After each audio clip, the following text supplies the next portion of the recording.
Andrew Vascassenno with eXp Realty out here in Denver, Colorado. If you're new to the channel, welcome. If not, welcome back. Today's video, we're outside of Denver, up in a nice mountain town known as Idaho Springs. It's about half an hour from downtown, depending on traffic, if there's ski traffic or not. Great little town, original gold rush town out here in Colorado. So we're gonna take a quick tour of it, talk about things to do, things to see in Idaho Springs and outside of Idaho Springs, near it I should say. So let's jump into that. And if you're looking to move out here or have any questions about moving out here, I'm a licensed agent out here in the Denver metro area. Feel free to reach out with any questions. Happy to help. And now let's jump into it.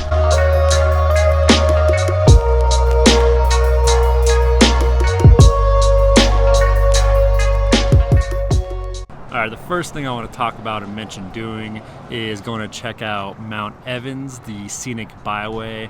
So for those of you who don't know, Mount Evans is what's known as a 14er, pretty much just meaning that its peak sits 14,000 feet or more above sea level.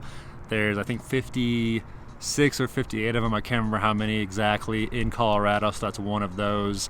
And the nice thing about this one is you can either A, hike it, or B, you can actually drive up it. And it is actually the highest paved road in North America, going all the way to the top of the mountain.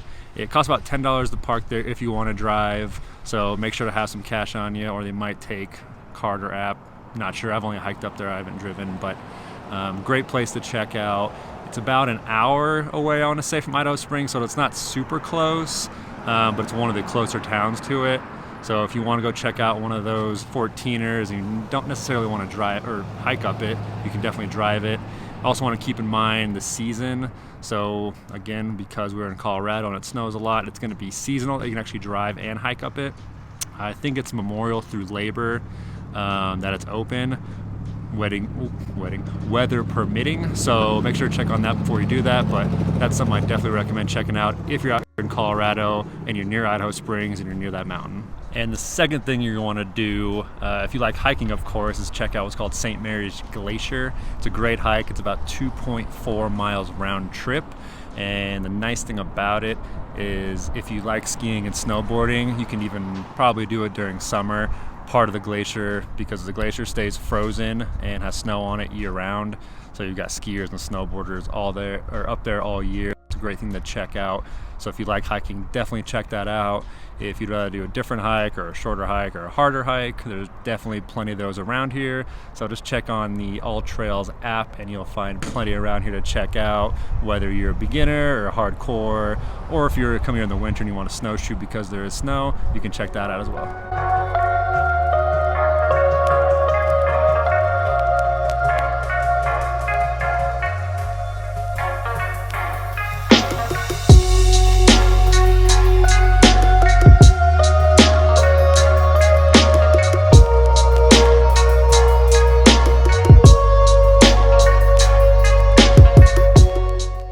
And the third thing you're going to want to do is check out the Indian hot springs. So much like a lot of these mountain towns out in Colorado, they have naturally heated hot springs that you can go to out here. They cost about $20 per person. So if you wanted to sit back, relax, and get the nice geothermal pools they got out here in Idaho Springs, definitely check out the Indian hot springs. They've got the hot springs, and they've also got jacuzzis and pools and stuff like that. So plenty of stuff to do for everyone. All right, number 4 on the list is going to be the Argo Mine Tours. So like I mentioned in the beginning of the video, this is pretty much where the gold rush started for Colorado. So they give you a tour of these mines. They run about an hour and 15 minutes down into the mines, telling you all the history, showing you all the formations, just kind of giving you a brief overview of everything. It's about $25 per adult, so it's not free, but it's also not too expensive. That money helps, keep those tours going and keep people in there. So definitely a great thing to check out. Really a lot of fun, and will give you something to do with the family while you're out here.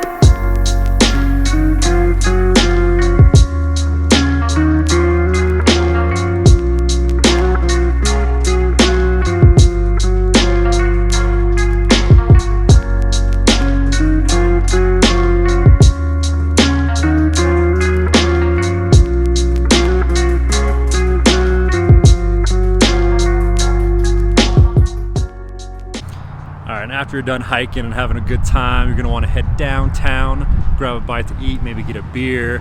Plenty of places down here to do that. Two of my favorite breweries, got Westbound and TommyKnocker.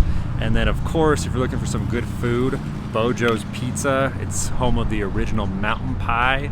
Has a nice thick crust. They give you honey to put on the crust. It's absolutely delicious. So if you're in downtown, check out those spots. Plenty of other places to try out if you don't want a brewery or a pizza joint. And of course, plenty of shops in the historic downtown.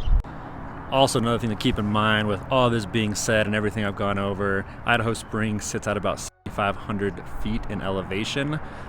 So if you're coming from somewhere that's, sea level or a few hundred feet above sea level or something, might want to get acclimated in like Denver first, since it's about 2,000 feet lower than here, before you just shoot from the airport to up here. Some people don't have problems with elevation sickness, others do. So just another thing to keep in mind while you're out here.